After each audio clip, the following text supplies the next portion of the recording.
I had just finished the evening rounds at the shelter. The usual tired faces, the same worn-out stories. It was one of those nights where I felt like I was running on empty, mentally and physically drained. It was late, and most people had settled in for the night. The quiet was heavy, the kind that presses on your chest and makes you wonder if anyone really hears the silence. Then, just as I was about to lock the door, the bell above it rang softly. I looked up. A man stood there, not shouting, not begging, just standing quietly in the cold night air. His clothes were worn, but neat. There was something about him, something I couldn't quite place right away. He wasn't like the usual visitors. No loud demands, no anger or despair screaming from his eyes, just calm. He looked at me, and with a voice barely above a whisper, said, "I'm looking for a place to stay and some food if you have any." That simple request hit me harder than I expected. There was something in his voice, steady, but broken. I noticed the old military dog tags hanging around his neck and the beaten duffel bag at his feet. It made me pause. In all my years here, I'd never seen a man like him. Quiet, respectful, and clearly carrying a weight I couldn't see yet. I didn't know it then, but that one night, the night I thought was just another shift, would change everything. I won't lie, I was tired. After a long day, the last thing I wanted was to deal with someone new, especially a stranger who looked like he carried more trouble than hope. My mind was racing through the usual checklist: beds to fill, food to serve, rules to enforce, but there was something different about this man. I could feel it before I even spoke to him again. He was older than most who came through the doors, maybe in his late 40s or early 50s. His face was lined, not just with age, but with stories I could only guess at. There was a quiet strength in his posture, but also a weariness that sank deep into his bones. His hands were rough and scarred, as if they had worked hard for years, maybe building or fixing things no one would ever see. His clothes looked clean, but they were clearly old and faded. His dog tags caught the dim light, swinging gently as he moved. I remember thinking how many battles those small pieces of metal had witnessed. Battles on fields far away, I guessed, but what battles brought him here now? He didn't talk much. When he did, his voice was soft, careful, like he was used to holding back more than he shared. I wanted to ask more, so many questions, but I held back. Something told me he wasn't ready. Not yet. I wondered, who was this man really? And what story was he carrying inside that quiet silence? Over the next few days, Ray, because that's what I learned his name was, kept to himself. He rarely spoke unless spoken to, and even then, his answers were short, almost cautious. It was like he was carrying a heavy weight on his shoulders, one he didn't want to share just yet. He always arrived late, just before closing, and left early in the morning, slipping out quietly before most of the others even woke up. His bed was always neat, almost untouched, like he was afraid to make a mess of anything. I noticed he never asked for extras. No blankets, no special meals, just the basics. But what struck me most was how respectful he was. Never a complaint, never an argument. If someone else was struggling, he would quietly offer a small smile or a nod. He wasn't the kind of person who drew attention, but his presence was steady, like a quiet anchor in a storm. I found myself watching him more than I should, wondering about the man behind those tired eyes. What had he been through? What made him so silent? Was it shame, fear, or something else entirely? I couldn't help but feel a growing empathy. Here was someone who seemed so strong yet so broken. Someone who had been through hell, but still had the decency to respect the shelter rules and the people around him. Every night I hoped he'd open up a little more, because beneath that silence, I sensed a story that deserved to be heard. One chilly evening, I decided to do something small. Just a simple cup of coffee. I brought it over to Ray while he sat quietly in the corner, his eyes staring at nothing in particular. I didn't say much, just set the cup down and sat nearby. At first he didn't say a word. He just nodded in thanks and took a slow sip. But that night, something felt different. I stayed there longer than usual, and slowly, hesitantly, he started to talk. He told me he had been in the army for 15 years, that his time in service was the only life he really knew. But when he came back home, everything had fallen apart. His wife was gone, his house was gone, and so was the life he had built. He paused, voice catching. The silence between his words was heavy. "I was lost," he said finally. lost on the streets for 3 years, just trying to survive. He told me about the loneliness that comes with it, the nights when the cold feels like it's trying to swallow you whole, the weight of memories you want to forget, and the shame that keeps you quiet. I listened. Not as a worker or a stranger, but as a person who just wanted to be there for someone who needed it. That night, something shifted. A small crack opened in the wall he'd built around himself. It wasn't much, a few shared words, a quiet moment of connection, but it was enough. I realized then that sometimes all it takes is one small act of kindness to remind someone they're not invisible. And for the first time since he arrived, Ray looked a little less lost. Then one morning, he was gone. No warning, no note, just disappeared. I noticed it when I went to check the usual corner where he slept. The bed was empty, his belongings gone. His duffel bag and dog tags were nowhere to be found. At first I thought maybe he had just left for a bit. Maybe to find work or see someone. But days passed, then weeks, and there was still no sign of him. I couldn't shake the feeling that something was wrong. The silence he carried had turned into a silence of absence. I asked around, but no one seemed to know where he had gone. Some said maybe he had finally found a place to call home. Others whispered darker possibilities, how easy it is to disappear when you have nowhere to go. I worried about him.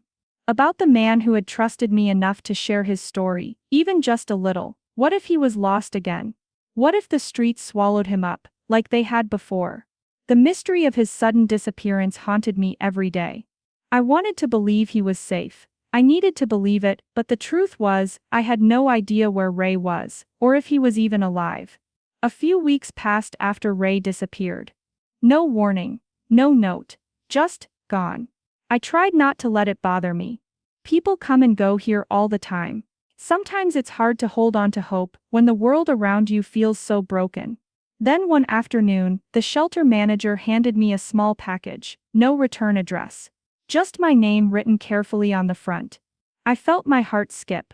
Could it be from Ray? I opened it slowly, my hands trembling. Inside was a photo of Ray in his army uniform. Proud, strong, smiling. Not the tired, worn man I had come to know, but the man he once was. Next to it was a letter, folded neatly, and beneath that, a check. A check for $50,000. I stared at it in disbelief. $50,000, from Ray? My hands shook as I unfolded the letter. It was written in his careful, clear handwriting. The words hit me like a wave crashing over a cliff. He thanked me for my kindness, my patience, and for simply seeing him when so many others had turned away. He wrote about the night I sat with him over coffee, how that small moment stopped him from giving up. He explained that with help, he had started rebuilding his life, getting back on his feet, finding work, reconnecting with old friends. The money was from a settlement he had been waiting on, and he wanted to give back, to help others like him who were still struggling. Tears filled my eyes. Here was a man who had lost everything, yet still found a way to give. I felt overwhelmed, grateful, humbled, and deeply moved. Ray's gift wasn't just money. It was a message of hope. A reminder that sometimes, the smallest acts of kindness can change a life, and maybe even the world. I want to read you the letter Ray sent. His own words, because they say everything I could never put into my own. To the one who gave me back my dignity. I don't know if you remember that night, when I sat alone, tired and broken, with nothing left but silence. I was ready to give up. To disappear forever. I had lost my family, my home, and the person I once was. I carry the weight of war every day, not just the battles fought on foreign soil, but the battles inside my own mind. The nights I couldn't sleep. The memories I tried to drown in shadows. I was drowning in hopelessness. But then you came. You didn't ask why I was there. You didn't judge me. You offered a simple cup of coffee, and a quiet moment of kindness. That small gesture cracked the walls I'd built around myself. For the first time in years, I felt seen. I felt human. That night, I made a choice. Not just to survive, but to fight for a life worth living again. I found help. I reached out. I took steps forward, slow and painful, but real. The photo I sent is who I used to be. The man I'm becoming is still a work in progress, but it's thanks to you that I have hope. I received a settlement recently, something I never thought I'd see. It's enough to help not just me, but others like me. Please use it to keep your shelter open. To help those who are lost, like I was. You saved my life. Now I want to help save theirs. With deepest gratitude, Ray. Reading those words, I felt his pain and his hope. It's a powerful reminder that kindness isn't just a feeling. It's a lifeline. A reason to keep going when everything else fails. Ray's story is proof that no matter how dark the night, a single light can change everything. After reading Ray's letter, I couldn't stop thinking about all the other people like him, the countless veterans who come through our doors, carrying invisible scars. Many of them are quiet, like Ray. Their stories hidden behind tired eyes and silent shoulders. We see the homeless every day. Maybe on the street corner, by the bus stop, outside the grocery store. Sometimes we glance quickly and look away. Other times we might give a nod, a coin, or a quick God bless. But how often do we really see them? I mean truly see them, not just the rough clothes or the tired faces, but the person underneath all that. The person who once had dreams, hopes, and fears, just like anyone else. There's so much we don't know when we look at someone homeless. We don't see the battles they've fought, the losses they've endured, or the pain that clings to them like a shadow. Sometimes beneath their tired eyes, there is still a small spark of hope. Maybe it's faint, almost invisible to the world, but it's there.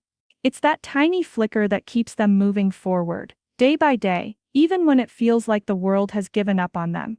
Ray's story reminded me of this, in a way I couldn't forget. Every person who walks through the shelter doors has a past, a story that brought them there. Some stories are filled with hardships we can hardly imagine, battles fought far away in distant lands, like Ray's military service. Others are battles fought closer to home, in broken families, lost jobs, or struggles with addiction and mental health. It's easy to overlook the quiet ones, the ones who don't shout or ask loudly for help. But sometimes the loudest cries are the silent ones wrapped in stillness and invisibility. Ray's silence was like that, a quiet plea that could have been missed if not for a little kindness and attention. That's what struck me the most, the way we can miss a cry for help when it's wrapped in silence. How easily we can walk past someone, not realizing the storm raging just beneath the surface. But it only takes a moment of kindness, patience, and simply being present to make a difference. Sometimes that's all it takes to remind someone that they are seen, that they matter. Ray's gift to the shelter was more than just money, it was a message to all of us, a powerful reminder never to underestimate the impact of compassion. His donation wasn't just a check, it was a thank you for being seen and heard when he felt invisible. It was a testament to the healing power of simple human kindness. Over time, I've learned that helping someone isn't always about grand gestures or big donations. Sometimes it's the smallest moments that carry the most weight, the quiet conversations, the listening ear, the gentle smile that says, "I'm here for you." Those moments, though small, can plant seeds of hope that grow stronger over time. If you ever meet someone who's hurting, whether they're a veteran like Ray or someone else struggling in silence, remember that behind their quiet exterior lies a story waiting to be told. Maybe it's a story of loss, of heartbreak, of battles you can't see. But it's also a story of resilience and hope, waiting for someone to notice. And maybe, just maybe, your kindness could be the thing that changes their life. It might be the lifeline they didn't know they needed. It might be the spark that lights a path out of the darkness. Thanks to Ray's generous donation, the shelter was able to start a special program just for veterans. It's not just about giving them a place to sleep or a warm meal, though those things are important. It's about offering counseling for their unseen wounds, job training to help them stand on their own feet, and support to rebuild their lives piece by piece. Though Ray never came back to the shelter, his legacy lives on in every life touched by that program. His story reminds us all that no matter how far someone falls, there's always a way back, with a little help, a lot of hope, and people who care. I often find myself thinking about Ray, and the courage it took for him to walk through that door that night, to reach out when he felt broken and alone. That single moment changed everything, not just for him, but for all of us who were lucky enough to know him. Sometimes the smallest act of kindness, a simple cup of coffee, a few words, a listening ear, can become the spark that lights the darkest path. It can be the beginning of something beautiful, even when it feels impossible. And that's why, after all I've seen and heard, I'll never stop believing in the power of human connection, because every one of us has the chance to be that light for someone else. If Ray's story touched your heart, please take a moment to like this video. Share it with your friends and family, so we can spread a message of hope and kindness together. Leave a comment below, maybe share your own story, or let us know how kindness has made a difference in your life. Don't forget to subscribe for more stories that restore faith in humanity. Every small act of love and understanding can change someone's world. Let's keep the kindness going. Thank you for being part of this journey.